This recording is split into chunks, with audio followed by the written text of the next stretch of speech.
NBA talk. So we were very excited for the Sixers-Celtics matchup tonight, but we were quickly disappointed when we learned that both Al Horford and Robert Williams would be out tonight. We particularly wanted to see the Celtics big men, how Embiid would do against them, and we wanted to see both teams at full strength because we're getting close to the playoffs now. Personally, I have it narrowed down to Sixers, Celtics, Bucks. As the best teams in the East, I'm leaning Bucks. I would like to see Chris Middleton when he gets healthier. I want to see what they look like then. But right now, I'm leaning Bucks. So I was very excited to watch this matchup tonight to see Sixers and Celtics, who got the edge between these two teams. It was watching. Joel Embiid is one of my favorite players. But watching him not be dominant is tough to watch. And what I mean is like I said, the two top big men were out for the Celtics tonight. You would expect Embiid to dominate, and I think he went over 30 points. He had a good game, yes, but he had his dunk blocked by Cornette. I don't even know the guy's first name. Number 40 for the Celtics. Seeing something like that is soul crushing, especially for a Joel Embiid fan. You'd like to see him take a drop step, maybe pump fake and go up strong and dunk that ball right there. He went up half-assed and got rejected. It was embarrassing. So that was tough to watch. That moment in the game is probably when I thought Sixers are not going to win tonight. People I was watching the game with, I said that to them right then. Don't think the Sixers can win this game tonight. And they didn't.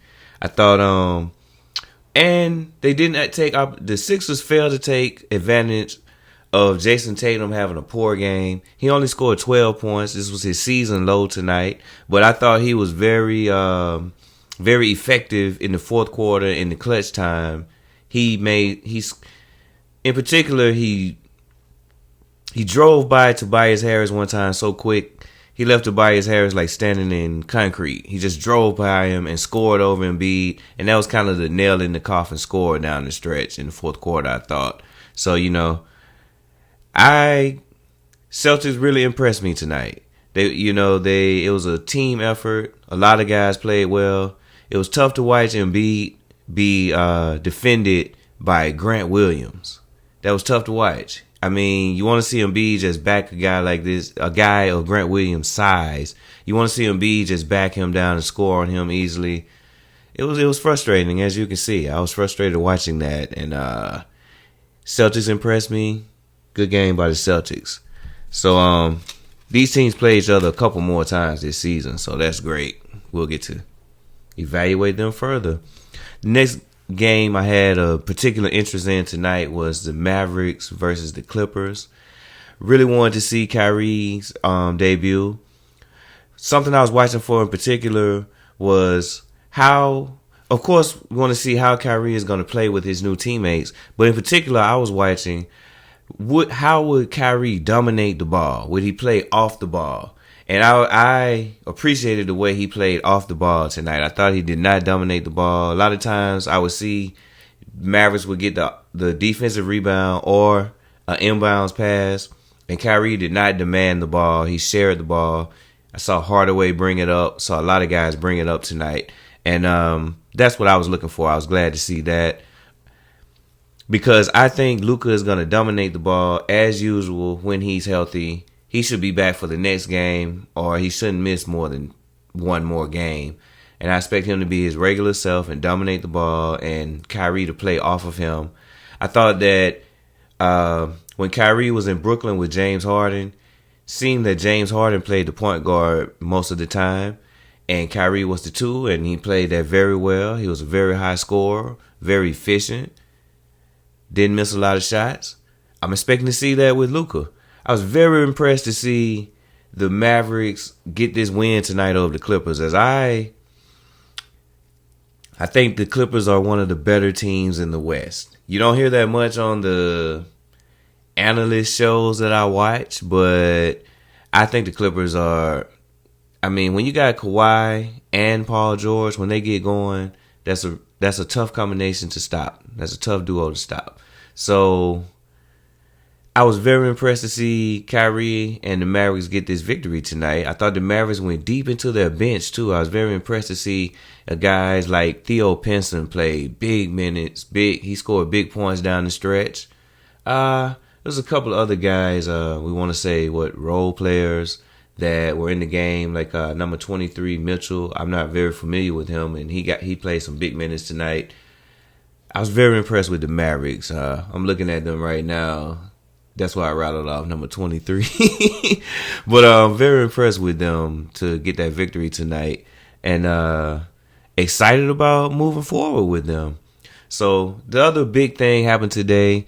Lakers made a trade. Westbrook is headed to Utah, and more importantly, D'Angelo Russell is headed back to the Lakers. Lakers getting D'Angelo Russell, Malik Beasley, and Vanderbilt from Minnesota. So I think those are all three really good players. I think they're all three gonna help the Lakers. I think that Malik Beasley, I watched him a lot with when he was with the Nuggets, and real good player. And D'Angelo Russell, he's a really good player. In particular, he can shoot the ball. And that's what the Lakers need. That's what a LeBron James team always needs, is shooters.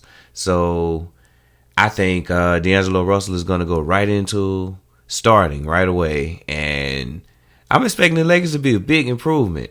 In fact, when this trade happened, I looked up the future bets on NBA championship. Now, I had noticed the Lakers were a plus 5,000 about 10 days ago. Then when the talks came in about trade talks, the possibility that the Lakers could get Kyrie, that dropped all the way to plus 2,800. Tonight, after this trade, the Lakers are a plus 3,500. This is the time to get them. They won't be higher than this. The Lakers are going to improve. And I wrote some more teams on here. Like I said, I think the Clippers are a good team. I don't think the Mavericks can win the championship, but they just caught my eye because they got Kyrie now. And I don't think the Kings could win the championship, but at plus 600, I do think that's a team that you could throw a few dollars at and enjoy watching them run in the playoffs. I think they are going to make a run similar to the Grizzlies of last season. I don't think they're as good as the Grizzlies this season, but I do think the Kings could win a round in the playoffs. Definitely. De'Aaron Fox is underrated, and he's a great player, and I expect a lot from the Kings. So, okay, so NBA talk for February 9th, 2023. Thanks for watching, and till next time, peace.